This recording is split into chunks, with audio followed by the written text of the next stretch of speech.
Hello everyone. Today the topic I've opted is it a real bargain or a value trap? Basically what I'm talking about is all about picking a stock. These days it has become so easy for retail investors to see an app wherein you get to know about the PE ratio, which is price to earnings ratio, the price to book ratio, and somebody thinks that if the price to earnings is less than 10 or the price to book ratio is below 5 or below 3, then the stock is fully undervalued. The investor assumes that it is a value stock, a bargain buy. If you see price to earnings and price to book, you can easily get in any app. Then it is so simple that in 1 second or maybe in 5 seconds, he looks at that value and understands, assumes that it's a value trap and just goes and invests his hard-earned money in that. He or she just goes and invests in that stock. So today's session is all about whether just looking at 1-2 ratios like price to earnings and price to book, is it the real way of looking at it, or are there any other things also you have to look at to avoid the what you think item of bargain buy versus actually whether it's a value trap or not. Value trap is something wherein you thought that you bought it at the lower price at a bargain, and then you understand that the stock is keeping on falling and achieving its new 52-week low every month or every week. Don't worry, I will tell you how to identify a value trap or a bargain quickly, though our YouTube channel is all about understanding what is value investing and to pick a stock based on value investing principles.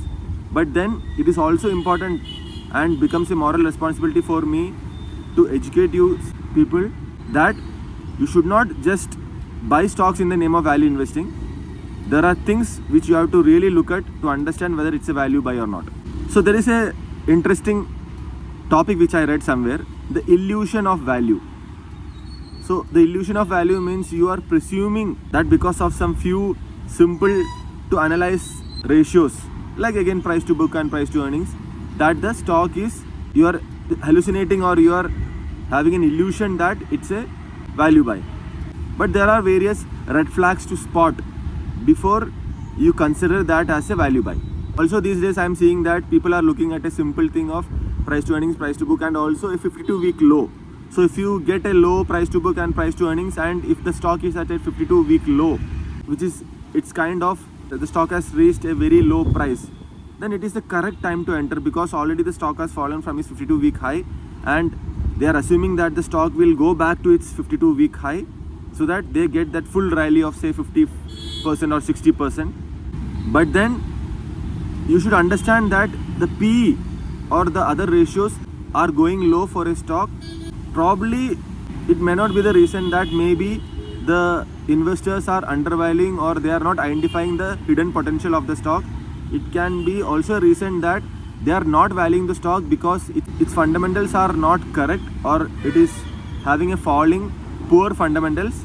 Maybe its earnings is falling or something like that, wherein the investors don't find a future potential for that stock, or well in that case for that company. So lack of future earnings can lead to stock fall, because the future earnings only takes the stock to a higher level, because earnings growth means the stock also try to catch up with that future earnings. That is how the stock goes up. That you are very clear by watching various videos in my channel.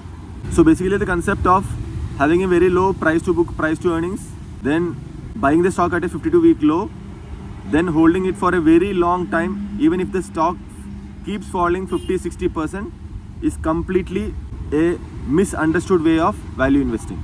Now let's directly get into how to understand if it's a value buy and it's not a value trap, and to ensure that you don't get trapped in the dangerous box of value trap.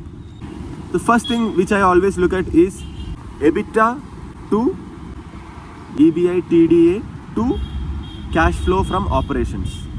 So both you will get it directly from the cash flow statement of the financial statement of the particular company you are analyzing. So if you ask me, I at least keep a ratio of 0.7, in the sense your cash flow from operations should be at least 70% of the EBITDA. Don't get carried away by the big figures of EBITDA or cash flow from operations. Very simple. So what is EBITDA? So earnings before interest, taxation, depreciation and amortization. So nothing but it is the profit before deducting the interest rate, the amortization and depreciation, all those things. So it is the net profit. Now out of that profit you are reducing you are subtracting the working capital, the change in working capital. So what is working capital? Already you know, assets minus liabilities. So change in working capital is nothing but your assets is like your inventory, your receivables minus the total payables.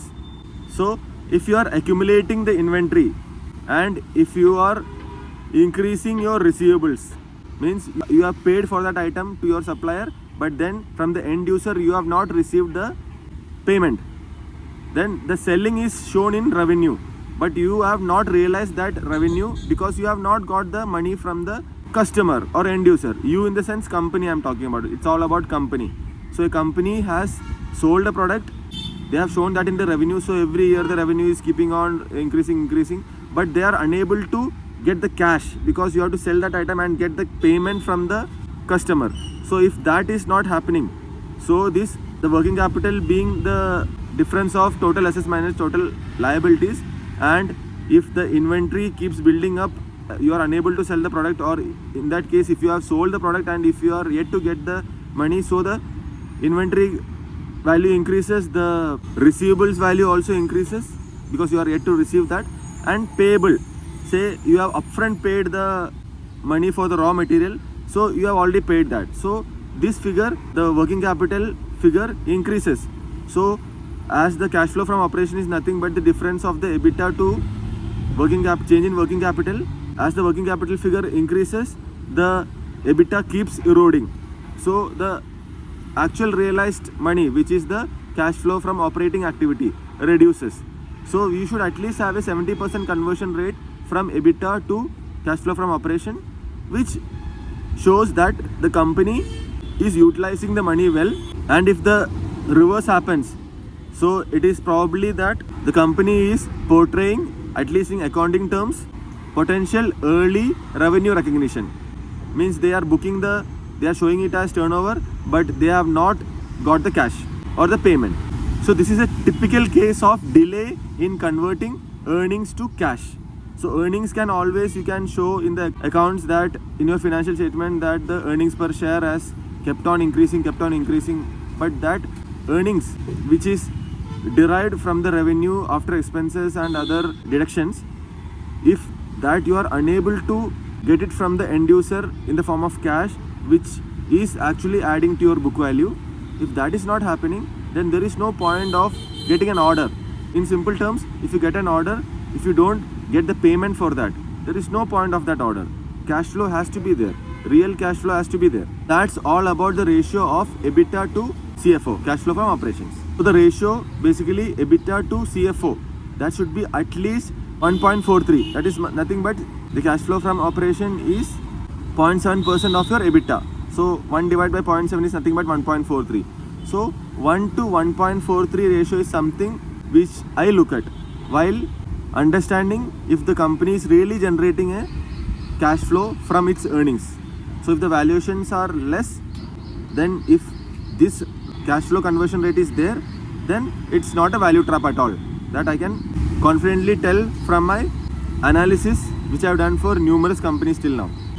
Another thing is debt trap. So the debt keeps on increasing. The earnings is shown in the books, but then the debt keeps on, the company keeps on accumulating the debt. How you check that? Debt to equity ratio. Debt to equity ratio definitely should be below less than 0.5, and also the debt also should not keep growing. If it is keeping on growing, then the profitability also should be equally growing. Inconsistency in earning is something which I look at. The earnings per share you get from the balance sheet, and in that the earnings, you can see the chart of earnings from last say 10 years.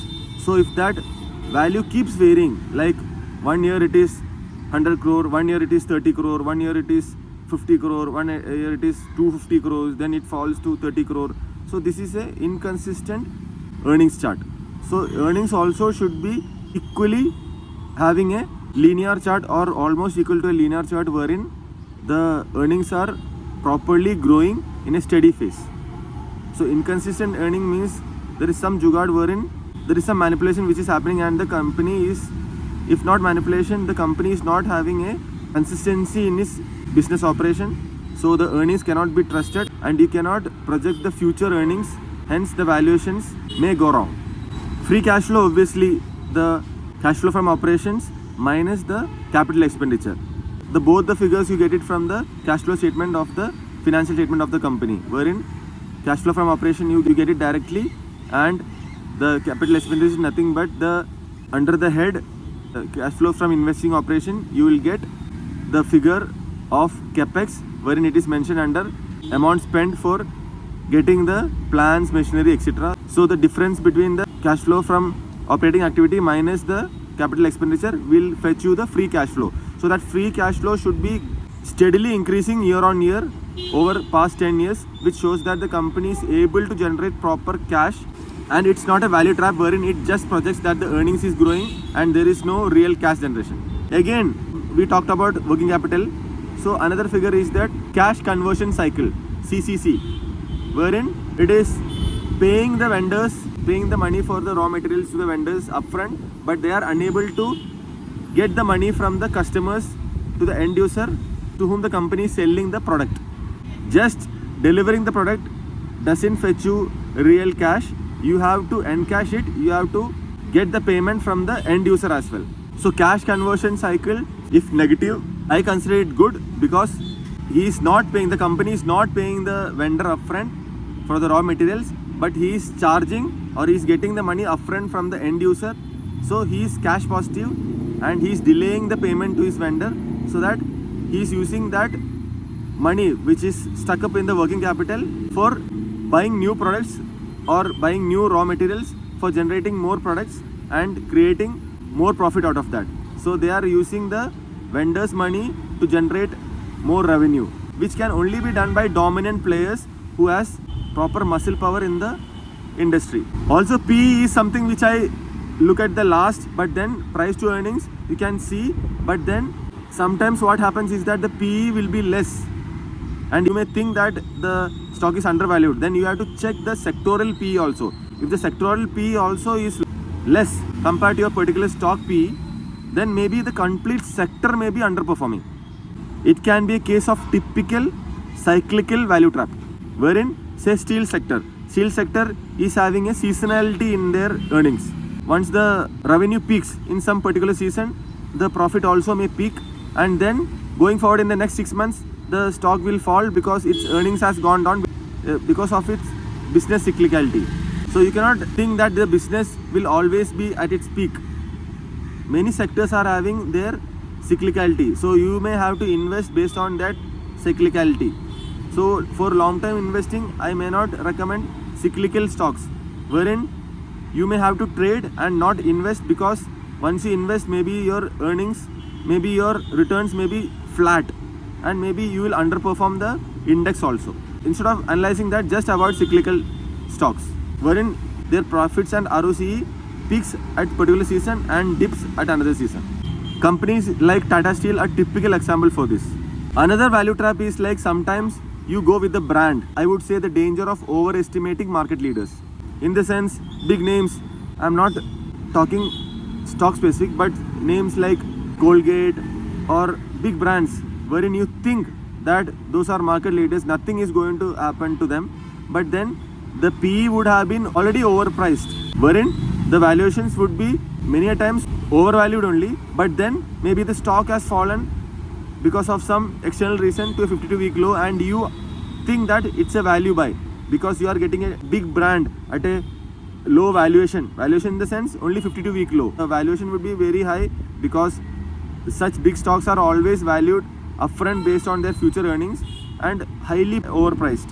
So even with high ratios of price to book, price to earnings, EV to EBITDA, all those things, but still you just close your eyes and think that the big brand and nothing will happen to the brand, and you will consider it as a value buy and get trapped in that higher valuation, because as you are buying it at a higher valuation, probably the stock keeps falling because once the market understands or values original worth of that company, the price keeps falling.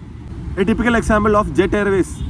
So Jet Airways was market leader at a time, then our Indigo came in and disrupted the market, and now they are the market leader.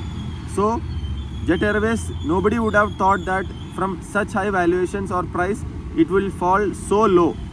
So you cannot go just with some few emotional investing of brand value. Poor capital allocation is another thing.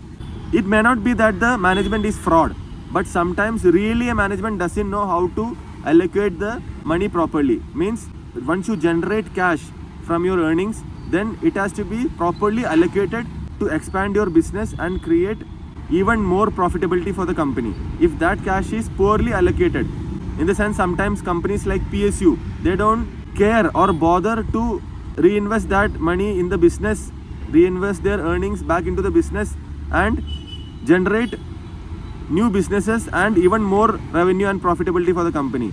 They will just think about giving out the dividends because government wants, they have the pressure that government wants more dividend to run the nation. Even if there are a lot of avenues to reinvest the money for expanding the business, they just pay it out a big amount of earnings as dividends.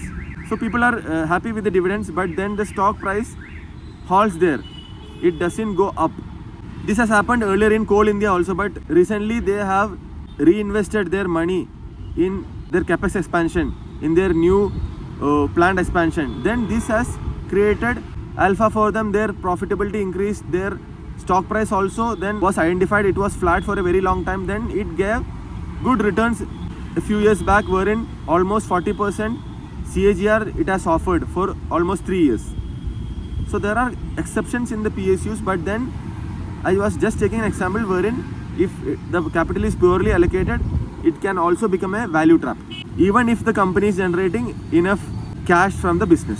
So basically, a permanent value destruction can be named as value trap, and a temporary mispricing can be considered as a value buy. So value buy and value trap are two different things. So now you understand that simply just looking at two ratios and thinking that the price is very low, or even sometimes I have seen that some people look at penny stocks wherein the stock price is below 50 rupees or even below 10 rupees, so the stock is cheap, is completely a wrong way of looking at it. Now you know that the two ratios will not help you understand the value of a company.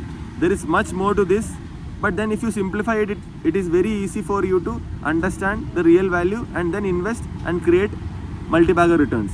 So I'll stop this video with a simple wording from Warren Buffett that price is what you pay, but you should know value is what you get. So ensure that you get a value so that the price you paid for is justified, and then that price grows and it becomes a multi-bagger stock in your portfolio. See you next video. Till then, happy investing.